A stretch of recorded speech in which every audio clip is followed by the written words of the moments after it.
নেই, এমনকি আপনি আপনার যে শরীর, সেই শরীরটাও তো আপনার নয়, তাই নয় কি? বলুন, নাম লিখে নেন। শরীরটাও তো আপনার নয়। নাম এন্ট্রি করছো, এন্ট্রি করছো। এটা আমরা আমাদের বাবা মার থেকে পেয়েছি। আমাদের চোখ হয়তো মায়ের মতো, আমাদের কান হয়তো বাবার মতো, আমাদের নাক হয়তো দাদুর মতো, আমাদের চুল হয়তো ঠাকুরদার মতো। আমরা এটাকে ধারণ করেছি। একটা ভালো কথা আপনাদেরকে বলছি, টাকা মানুষকে উপরে নিয়ে যেতে পারে। এরোপ্লেন চড়েছেন হয়তো, রকেটও চড়ছেন অনেকে, নাসা, ইসরো আমরা শুনি চাঁদে যাচ্ছে। টাকা আপনাদেরকে উপরে নিয়ে যেতে পারে,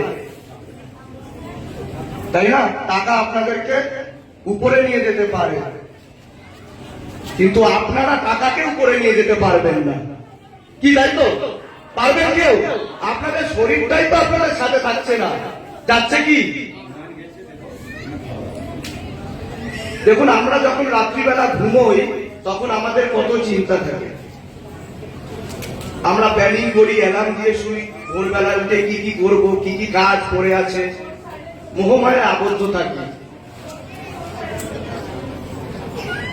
কিন্তু কুকুর, বিড়াল, ছাগল এবং অন্যান্য যে সমস্ত প্রাণীরা আছে তাদের কিন্তু কোনো প্ল্যানিং নেই।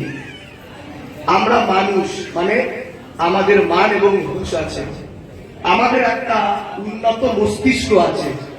আমাদেরকে ভগবান একটা উন্নত মস্তিষ্ক দিয়েছে বিচার ক্ষমতা, বিচার আনার জন্য। আমাদের পাঁচটা সেন্সেস, পঞ্চম ইন্দ্রিয়, এই পঞ্চম ইন্দ্রিয়র সাথে কাম, ক্রোধ, লোভ, মোহ, অহংকার, এই পাঁচ তত্ত্ব, যা নরকের দরজা বলা হয়, তা যুক্ত রয়েছে। কেউ কেউ হয়তো ভগবত গীতা পড়েছে, সেখানে অর্জুনকে ভগবান কৃষ্ণ কি বলেছেন? অর্জুন যখন জিজ্ঞেস করছে ভগবানকে,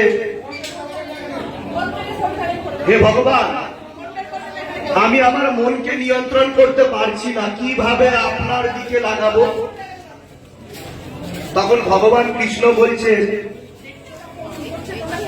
মনকে বশ করা বায়ুকে বশ করার থেকেও কঠিন।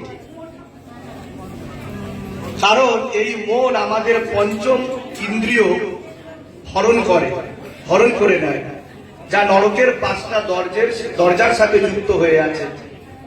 হে অর্জুন, তুমি এই পঞ্চ ইন্দ্রিয়কে কচ্ছপের মতো, কচ্ছপ দেখেছেন তো, যার একটি মাথা ও চারটি পা থাকে, ছোঁয়া মাত্রই সংকুচিত করে খোলের মধ্যে ঢুকিয়ে নেয় এবং নিজেকে গুটিয়ে নেয়, ঠিক সেরকম ভাবে পঞ্চম ইন্দ্রিয়কে নিজের বশে করে আমার দিকে তুমি মন লাগানোর চেষ্টা করো।